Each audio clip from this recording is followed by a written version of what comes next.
Bismillahirrahmanirrahim. Salamlayıram sizi dəyərli izləyicilər. Ömrümüzün baharı Ramazan adlı proqramda. Baxın, adından da bəlli olduğu kimi ömrümüzün baharı. Bu il həqiqətən də Ramazan təqribən bahar fəslinə təsadüf edir və bahar fəsli ilin ən gözəl, ən ibrətamiz bir fəslidir. Bizim ömrümüzün baharı həqiqətən də Ramazan ayıdır. Nəyə görə? Allah Taala bizi keçən dəfə də işarə etmişdik ki, ac qalıb susuz qalmaqla sanki imtahan edir və daha çox ruhumuzun genişlənməsinə, böyüməsinə, inkişaf etməsinə zəminə və şərait yaradır. Necə ki, qış fəslindən çıxan ağaclar bütün yarpaqlarını tökür və bahar fəslində sanki qış fəslində, payız fəslində aclıq çəkən ağaclar həmin o bahar fəslində yenidən tumurcuqlanır, qönçə açır, gül açır və bar verməyə doğru gedir. Eləcə də Ramazan ayı bizim tərəqqimiz və inkişafımız üçün ən gözəl şərait, ən gözəl zaman, ən gözəl dini bir ayindir ki, biz ondan düzgün istifadə edə bilsək, özümüzə və mənəviyyatımıza çox böyük kömək etmiş olarıq. Və məhz Allahın icbari, yəni şəkildə öz bəndəsini yetişdirməsi proqramlarından biridir, mən düşünürəm.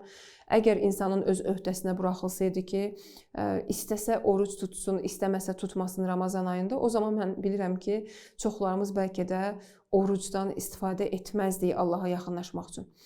Və bu ayın özəlliyi məhz Quranın nazil olmasıdır. Yəni Quran bu ayda nazil olub və ötən illərdə də biz danışdığımız mövzularda daha çox qeyd etmişdik ki, yaxşı olar ki, bu ayda insan ən gözəl əməl olaraq Quranla ünsiyyətdə olsun və Qurani-Kərimi tilavət etsin. Bilirik ki, çoxları məsələn xətm edir, öz dünyadan köçənləri üçün hədiyyə edirlər. Bu çox gözəldir, hətta imamlar üçün hədiyyə edirlər. Bu çox gözəl bir işdir, çox bəyənilən bir işdir. Lakin mən deyərdim ki, necə ki bizim böyük alimlərimiz buyurur, Quran əsasən mütaliə kitabıdır və dirilər üçündür, həyatda olan şəxslər üçündür.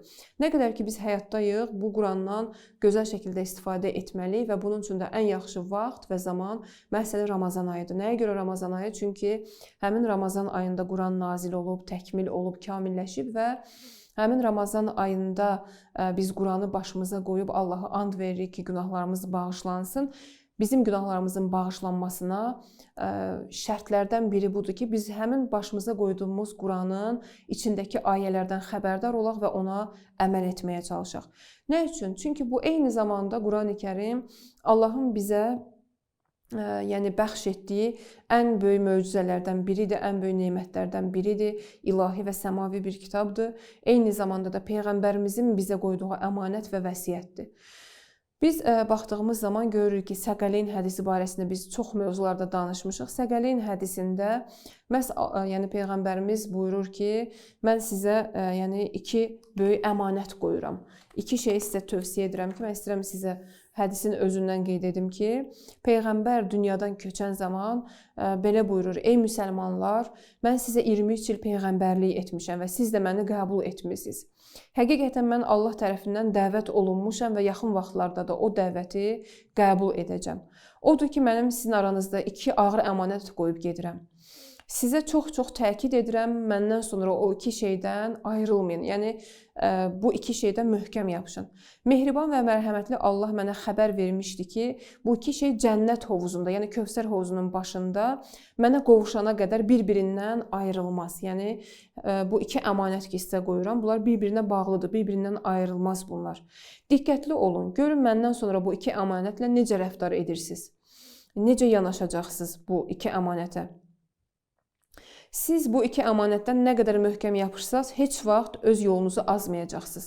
Deməli, insanın doğru yolda olmasının şərtlərindən biri Peyğəmbərin bu vəsiyyətinə əməl etməkdir. O iki əmanətin biri Allahın kitabı olan məhz Qurani-Kərimdir və bu kitab Allahın qırılmaz ipidir. Bu ipdən möhkəm yapışın ki, şeytan sizi yoldan çıxarmasın və haqq yoldan azmayasınız. Bir də mənim əhl-i beytimdir. Bugün biz müsəlman ümmətinə baxdığımız zaman görürük ki, ən böyük xətalardan biri ümmətin bir hissəsi təqribən yalnız Qurandan yapışır və əhl-i beyti inkar edir. Digər bir hissəsi isə əhl-i beytə daha çox önəm verir, amma Quranla elə də ciddi bir ünsiyyəti yoxdur. və Qurandan xəbərsizdir. Halbuki Peyğəmbərimiz ki, bu ümmətin böyüyü idi və ümmət hamısı Peyğəmbərin varlığını, sifarişlərini qəbul edir. Onların, yəni onun sifarişi bu idi ki, Əhl-i-Beyt və Quran bir-birindən ayrılmasın. Bunlar Kövsər hovuzunun başında mənə qovuşana qədər bir-birindən ayrılmazlar. Bunlardan düzgün şəkildə istifadə edin. Və deyir ki, diqqətli olun, bu iki əmanət qiyamət gününə qədər bir-birindən ayrılmayacaq. Yəni, siz istəsəz də, bunlar bir-birindən ayrılmaz bir parçadırlar və bunlar gərək ikisi bahəm olsun və düzgün istifadə olunsun onların vücudundan. Əgər bunlardan birini tutub o birindən əl çəksəz, özünüzü həlak etmiş olacaqsınız. Necə ki, biz görürük ki, bugün yəni, bir çoxları Qurandan yaxşı istifadə edə bilmirlər və yaxud Əhl-i-Beyti inkar edirlər. Və həqiqətən də bu əsl həlakətdir, əsl həlak olmaqdır. Quran və Əhl-i-Beyt bir-birindən ayrılmazdı və bu birlik qiyamət gününə qədər davam edəcəkdir ki, bu hədis Mizanul Hikmətdən idi, mən sizə təqdim etdim və bu sözlər də Peyğəmbərin bizə etdiyi ən mühüm vəsiyyətlərdən biri idi. Bu vəsiyyət həm Şiə, həm də Sünni alimlərin kitablarında qeyd olunub. Heç bir ixtilaf nəzər yoxdur bu barədə. Bu hədis haqqında Sünni və Şiə alimləri də heç ixtilaf etməyiblər və Həzrəti Peyğəmbər həm Quran, həm də Əhl-i-Beyt barədə bizə çox təkid edib ki, bunlar ikisi də bizim, yəni ən möhkəm yapışdığımız şeylər olsun ki, biz doğru yola yönələk və aqibətimiz xeyir olsun inşallah. Amma istəyirəm ki, bu yerdə Peyğəmbərin Quran barəsində buyurduğu bəzi hədisləri nəzərinizə çatdırım ki, biz Quranı çox vaxt oxunan zaman, tilavət olunan zaman hətta heç dinləmirik. Halbuki Quran özü buyurur və Əhl-i-Beyt buyurur ki, Quran oxunan zaman, yəni çalışın qulağınızı Quranın tilavətinə verin ki, bəlkə qəlbiniz, yəni doğru yola hidayət olar. Bəlkə düzgün yola gələrsiniz. Və Həzrəti Peyğəmbər buyurub ki, ey müsəlmanlar, elə ki gördünüz fitnələr qaranlıq gecə kimi sizə üz gətirdi, yəni çoxaldı və çaşbaş qalmısınız, Qurandan möhkəm yapışın. Yəni Quran ən yaxşı yoldur ki, bizi fitnələrdən xilas eləsin. Və Quran sizin üçün nicat vasitəsidir. Həqiqətən Quran sizi bu dünyada hidayət, axirətdə isə şəfaət edəcək. Yəni Quran həmin o axirətdə şəfaət edəcək. Hər kəs Quranı özünə rəhbər edərsə, Quran onu cənnətə aparar. Hər kəs Quranı arxada qoyarsa və onu özünə rəhbər etməzsə, Quran onu cəhənnəmə tərəf yönəldər. Yəni hər kim Quranı oxuyub ona əməl etsə, Quranı araşdırsa və ona tabe olsa, Quran onu nicat verəcək, cənnətə aparacaq axırda. Lakin Qurana tabe olmayan şəxsə, baxmayaraq ki, Quran belə oxusa, əgər Quranın ayələrinə, əmrlərinə tabe deyilsə, nəhy elədiyi şeylərdən uzaq gəzmirsə, cəhənnəmə vasil olacaq bu şəxslər. Ona görədir ki, yəni düzdür ki, indiki zamanda biz müşahidə edirik ki, insanlar var ki, Quranı əzbərləyirlər və yaxud ən gözəl surətdə oxuyurlar. Bunlar ən önəmli deyil. Ən önəmli budur ki, biz amil-i Quran olaq. Yəni, Quran-ı Kərimin ayələrini tilavət eləyək, oxuyaq, mənasını dərk edək və onlara əməl etməyə çalışaq. Və sonra buyurur ki, Peyğəmbər, bilin ki, Quran ən gözəl bələdçi və hidayət edəndir. Bu da Mizanul Hikmətdən olan bir hədis idi, Həzrəti Peyğəmbərimizdən. Həqiqətən də bugün ümmətimizin, müsəlman ümmətinin ən böyük problemlərindən biri budur ki, Quranla kifayət qədər ünsiyyətləri yoxdur. İnsanlar Quranı öz mizlərinin üzərində mütaliə kitabı kimi istifadə etmirlər. Başqa insanların ardıcan, başqa insanların sözlərinin ardıcan gedirlər. Daha çox kim gözəl söz dedi, kim mükəmməl bir söz işlətdi. Amma ən mükəmməl söz, ən mükəmməl sifarişlər hamısı Quran-ı Kərimdədir və olduqca gözəldir. Başqa bir hədisdə isə Həzrəti Peyğəmbər buyurur, Quran Allahın ən möhkəm və qırılmaz ipi və onun düzgün olan yoludur. Həzrəti Əli əleyhissalam isə Quran barəsində buyurur ki, mən sizə Quranla birgə olmağı tövsiyə edirəm. Quranı özünüzə rəhbər və yol göstərən seçin.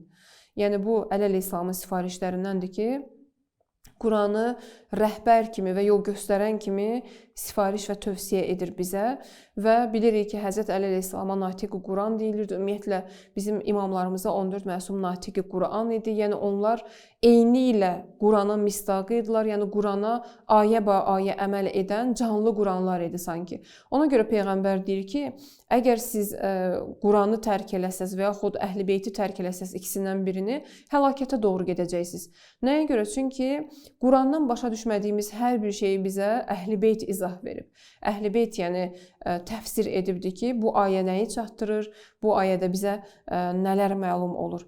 Bəs deməli, Ramazan ayında məndən izləyicilər proqram istəmişdilər. Mən tövsiyə edirəm ki, bizim imamlarımızın, Peyğəmbərimizin tövsiyəsinə əsasən və böyük alimlərimizin tövsiyəsinə əsasən Quranla daha çox ünsiyyət qursunlar. Nəinki Quranı bir tək ölənlərimiz üçün, dünyadan köçənlərimiz üçün xətm eləyək. Eyni zamanda Quran barəsində təfəkkür etsinlər, ayələrin tərcümələrini oxusunlar, həyatlarında tətbiq etməyə, hətta bir ayə belə olsa, öz həyatlarında tətbiq etməyə çalışsınlar ki, bu Ramazan ayında Quranın nazil olunduğu bir ayda ən gözəl proqram olar.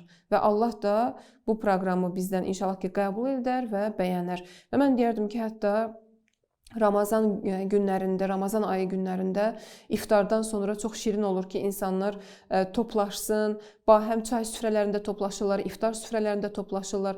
Yaxşı olar ki, Qurandan yəni başı çıxan və yaxud Quranı bilən bir şəxs oxusun, hansısa bir ayələri çatdırsın həmin bu məclislərdə və Qurani müzakirələr olsun. Quranın içindən hansısa müzakirələr olunsun. Hətta Əhl-i-Beytin sözləri əsasında da ola bilər. Bəs deməli, ən yaxşı proqramlardan biri ki, xanımlar daha çox bu zəminədə müraciət etmişdi ki, biz Ramazan ayında nə cür istifadə edək ən yaxşı? Elə Ramazan ayının bu ilk günlərində mən sizə tövsiyə edirəm ki, Quranın tərcüməsindən, məfhumundan, təfsirindən istifadə edin və çalışın ki, Quran ayələrini öz həyatınızda tətbiq etməklə Allaha yaxınlaşasınız inşallah.